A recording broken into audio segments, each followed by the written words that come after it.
पत्रकार मिलन समारोह में मुख्य अतिथि के रूप में विराजमान सिरसा लोकसभा क्षेत्र से सांसद आदरणीय बहन सुनीता दुग्गल जी, जिनको समारोह की विशिष्टता बढ़ानी थी, दोनों विधायकों को वो शायद कहीं रास्ते में है। आदरणीय जजपा से प्रत्याशी रहे डॉक्टर वीरेंद्र सिंह जी, भाई द्वारका प्रसाद जी, बहन सुनीता कुकरेजा जी, प्रियंका सिहाग जी और मंच पे विराजमान सभी वरिष्ठ साथीगण, पत्रकार मिलन समारोह के महत्वपूर्ण अंग, मेरे सभी पत्रकार व छायाकार बंधुओं, बड़ी खुशी की बात है कि भारतीय पत्रकार कल्याण मंच हर साल पत्रकार मिलन समारोह का आयोजन करता है। इस तरह के आयोजन होने से एक दूसरे के विचारों का आदान प्रदान होता है और कहीं ना कहीं जो पत्रकार कल्याण मंच है, ये पत्रकार साथियों के हितार्थ तो काम करता ही करता है। सोशल वर्क भी भाई रावी साहब जिस तरह बता रहे थे, जहां भी कई गरीबों के हितार्थ कोई काम की बात हो तो कल्याण मंच प्रथम पंक्ति में खड़ा होके उनको सहायता मुहैया कराने की काम करता है। बड़ा अच्छा है इस तरह के कल्याण मंच होने से, इस तरह की संस्थाएं होनी चाहिए जहां हमारा कोई दबा हुआ या कोई शोषित वर्ग कहीं कुंठित महसूस कर रहा हो तो उस तरह के पत्रकार कल्याण मंच अगर आगे आके उसकी सहायता करते हैं तो बड़ी खुशी की बात होती है। और भाई रावी साहब कह रहे थे कि हमारी कलम से हम जब किसी राजनीतिक दल या राजनीतिक व्यक्ति के खिलाफ लिखते हैं तो उसको मार्गदर्शन समझना चाहिए। बड़ी अच्छी बात है, पॉजिटिव थिंकिंग है, समझना भी मार्गदर्शन ही चाहिए और उसको अपनी कमी को दूर करना चाहिए। लेकिन पवन आश्री जी को बताना चाहूंगा कि आपकी कलम है सिर्फ विपक्ष को ही मार्गदर्शन ज्यादा दिखा रही है, कई सालों से सत्ता पक्ष को कम दिखा रही है, तो कहीं ना कहीं कलम डगमगा रही है। तो पवन आश्री जी आप राष्ट्रीय अध्यक्ष हैं और आप उस कलम को डगमगाने से रोकने के लिए अपनी अहम भूमिका निभाएं, क्योंकि भारतीय संविधान के अंदर पत्रकारिता को चौथा स्तंभ बताया गया है। और आपकी कलम तो अंग्रेजों से भी नहीं डरी।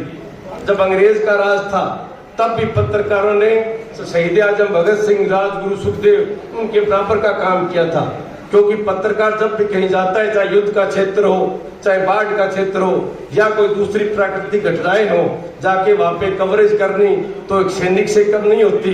उसी तरह की भूमिका एक पत्रकार भी निभाता है, क्योंकि उसको स्टोरी बनानी होती है, खबर निकाल के लानी होती है, तो उसके लिए बहुत दूर दराज के क्षेत्रों में जाना पड़ता है। तो आज जिस तरह से कहीं ना कहीं इलेक्ट्रॉनिक मीडिया हो, चाहे हमारा राष्ट्रीय मीडिया हो, जिसका मेरा तात्पर्य है राष्ट्रीय अखबार से, जो हमारे सामने दैनिक हैं, ये तो सत्ता पक्ष और विपक्ष को बराबर आईना दिखाते रहते हैं और यूट्यूबर भी दिखाते रहते हैं। जिस तरह सचदेवा जी कह रहे थे कि आप सबने अपना अपना चैनल बना लिया तो हम क्या दिखाएंगे, हमारा भी ख्याल रखो।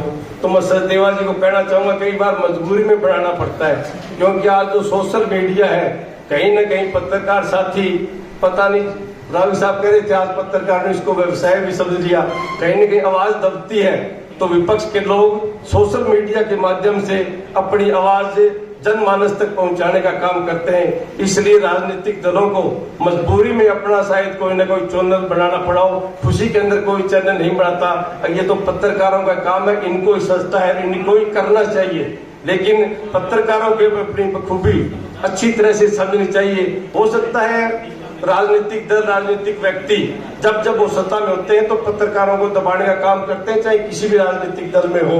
लेकिन कई बार कई राजनीतिक दल ज्यादा दबाने की काम करते हैं, ज्यादा प्रलोभन देते हैं, उनसे भी उनको बचना चाहिए। प्रलोभन उतना ही लेना चाहिए, लेकिन अपनी कलम की लेखनी है उसकी धार को उनको कम नहीं करना चाहिए। मेरा तो सभी साथियों से यही अनुरोध है। और एक आदरणीय बहन जी से मैं आग्रह करना चाहूंगा कि पिछले दिनों जो रतिया में घटनाक्रम हुआ, एक पत्रकार साथी को जेल भी जाना पड़ा। इसके अंदर हम किसी को दोष नहीं देते, ना तो पत्रकार को दोष दे सकते, ना विधायक को दोष दे सकते। बहन जी, हो सकता है एक हादसा हो, जाने अनजाने में एक एक्सीडेंट हो गया था, लेकिन हम ये कह सकते कि लो खोटा कि लुहार खोटा, लेकिन इस गतिरोध को समाप्त करना चाहिए। और ये सबसे बड़ी जिम्मेवारी बहन जी आपकी है और राष्ट्रीय अध्यक्ष पवन आश्री जी की है और हमारे फतेहाबाद प्रेस क्लब के प्रधान बने मेहता साहब, इनको भी आप बीच में लो। 5 से 8 वरिष्ठ साथी है, उनको बीच में लेके इस गतिरोध को तुरंत समाप्त करो। पत्रकार का और राजनीतिक व्यक्ति का ये थाने, तहसील, कोर्ट, कचहरी में घूमना काम नहीं है। अगर ज्यादा से ज्यादा किसी के खिलाफ लिख दो, अपने वकील से नोटिस दिला दो, दूसरे दिन 4 भाई इकट्ठे होकर बात को खत्म करो। इससे आगे बात नहीं जानी चाहिए। ये बात चली गई, ये वास्तव में निंदनीय बात है, ये जानी नहीं चाहिए थी बात तक। अब बहन जी आपकी जिम्मेवारी बनती है, आप भीषम पितामह की तरह आंख मूंद के चीरना नोकतवा नहीं देख सकती। आप कल या परसों इनको बुला के सभी साथियों को इस गतिरोध को दूर करें, ताकि हमारे पत्रकारों का, राजनीतिक व्यक्तियों का भाई आपस के अंदर मिलन होता रहे। क्योंकि ये फतेहाबाद जिला बड़ा अच्छा है भाईचारे के मामले में। यहाँ पे 36 बिरादरी एक दूसरे के सुख दुख में जाते हैं, एक दूसरे का जो भाईचारा है बड़ा प्रगाढ़ है। इसी तरह पत्रकारों का, राजनीतिक व्यक्तियों का भी बड़ा अच्छा संबंध है।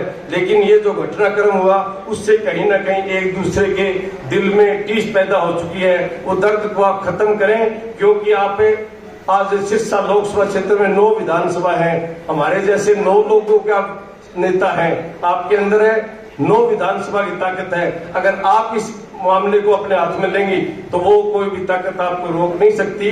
आप इनका गतिरोध दूर करें और यहाँ बुला के जो मान सम्मान बढ़ाया पत्रकार कल्याण मंच के सभी साथियों का मैं तहे दिल से आभार व्यक्त करता हूँ, धन्यवाद करता हूँ। और बांसल साहब कह रहे थे कि आर्थिक सहयोग भी करो, तो आर्थिक सहयोग तो बांसल साहब को करना चाहूंगा मैं कि सत्ता पक्ष के लोग ज्यादा कर सकते हैं, विपक्ष के लोगों का तो वैसे भी खर्चा ज्यादा होता है।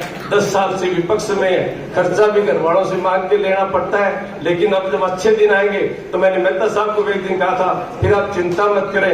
लेकिन उसके साथ साथ एक बात और याद आ गई बहन जी, अभी हमारा फतेहाबाद प्रेस क्लब बना है और आप अभी मौजूदा सांसद है, आपके पास ग्रांट है, आप एक प्रेस क्लब की एक अच्छी भवन यहाँ पे बना के दें। क्योंकि बहन जी आज तक राम के पेड़ी ना तो किसने लाई और ना कोई लाश के, ये कदे कदे सूत बैठने की बात है, आप भी बधाई ले लो।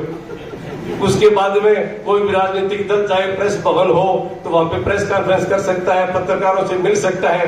तो इस मामले में भी आप कुछ न कुछ प्रोग्रेस करके दिखाएं प्रेस क्लब को, चाहे उनको जमीन मुहैया कराने की घोषणा करें या कोई दूसरा आर्थिक सहायता उनकी देने की घोषणा करें। धन्यवाद, जय हिंद।